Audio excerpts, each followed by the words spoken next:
E vamos falar do técnico demitido. O Cruzeiro demitiu demitiu agora o Fernando Seabra depois do empate contra o Cuiabá. Tá lá a nota no sites oficiais do Cruzeiro, nas redes oficiais. O Cruzeiro comunica a saída de Fernando Seabra do comando técnico da equipe. Além do treinador, o auxiliar Álvaro Martins também deixa o clube. Agradecemos pelo profissionalismo e dedicação e desejamos sucesso na sequência da trajetória dos profissionais. Essa última frase é uma frase default, né? Ela fica ali no arquivo demissões de todos os O clubes. cara dá um Ctrl C Aí ele só ali, muda o Ctrl nome, V. tira o Fernando Seabra, põe aqui o fulano e tal. Ele só coloca isso, é uma nota padrão de demissões. Caiu o Fernando Seabra, fazia uma campanha até surpreendente em certo ponto, mas perdeu um pouco de fôlego nas últimas rodadas e cai. Acho estranho derrubar o técnico agora, né? Faltando 3 meses para acabar o campeonato. Nem Sabe isso. qual é a janela de oportunidade, Tirone? A janela de oportunidade é o Luiz Castro, né? O Luiz Castro, ele foi demitido lá do Al Nassr, é um técnico que fez um grande trabalho aqui no Brasil com o Botafogo, né? Colocou o Botafogo naquela posição no primeiro turno do ano passado, de liderança absoluta do campeonato. Talvez se ele não tivesse saído para o Al Nassr, o Botafogo teria sim sido campeão, né? A troca de técnicos, principalmente o Bruno Lage, que hoje é técnico do Benfica, não foi bem conduzida pelo Botafogo.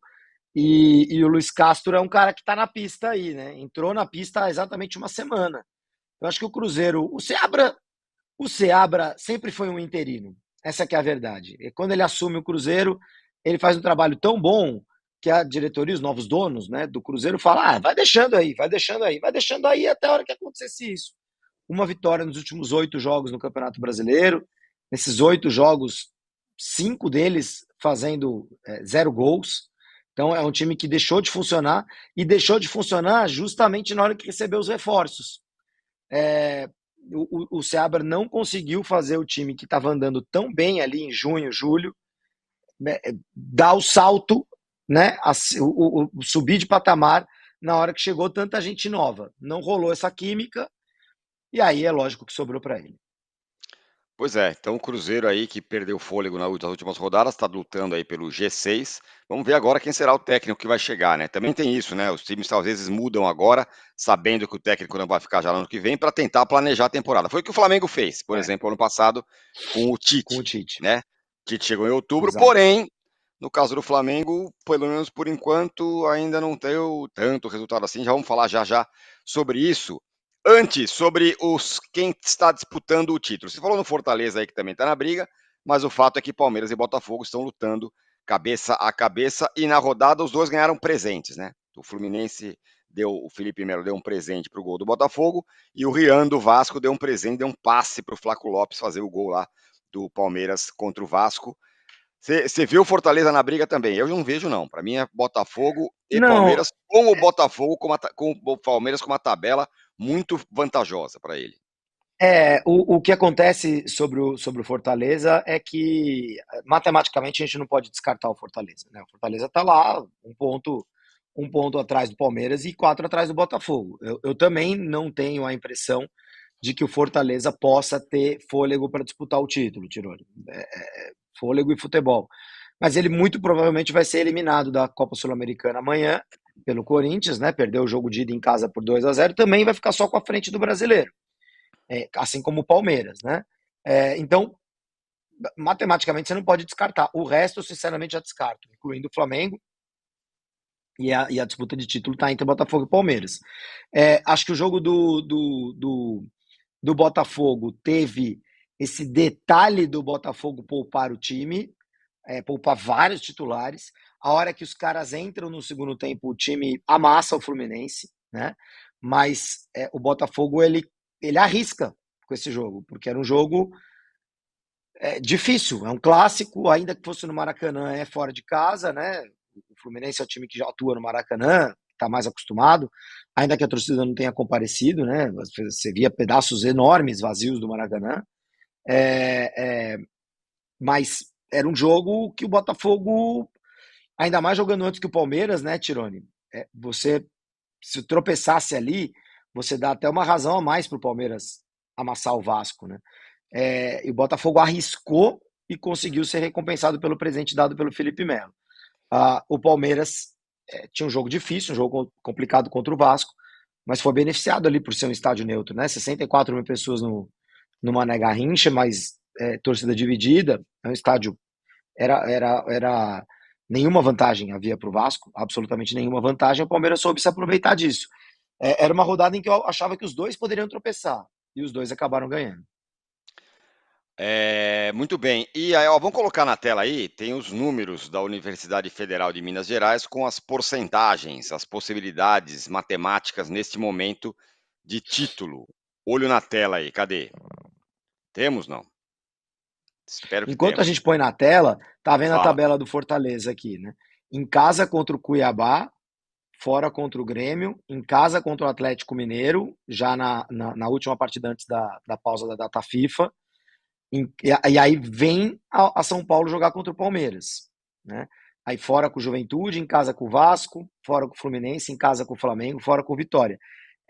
Esse jogo entre Palmeiras e Fortaleza em São Paulo, na volta da data FIFA, é um jogo que vai aí sim nos mostrar se esses 17% do Fortaleza vão virar um percentual mais significativo ou se vai virar os mesmos 0, alguma coisa do Flamengo, do Inter, do resto da turma. Tá assim, ó, Botafogo nesse momento tem 58,8% de chances de título, o Palmeiras 22,2%, Fortaleza tem 17,4%, o Flamengo 0,7%, o Internacional 0,4%. O Internacional tá aí tem 2 jogos a menos, então ele tá entrando nessa briga pelo G4, a vitória de ontem nesse aspecto foi imensa. Agora, o que chama atenção nessa turma aí é o Flamengo, nessa altura do campeonato, ter 0,7% de chances de título, o que para mim é inacreditável para um time que tem o orçamento que o Flamengo tem, o time que o Flamengo tem, tudo que o Flamengo tem. Você não brigar pelo Campeonato Brasileiro tendo sendo o time que mais ganha dinheiro num E há mais de país, no 10 rodadas campeonato, do fim. e há mais de 10 rodadas do fim, para mim é um negócio bizarro, o Júlio. Eu concordo com você. No Data Julho, é Botafogo 50%, Palmeiras 45% e Fortaleza 5%.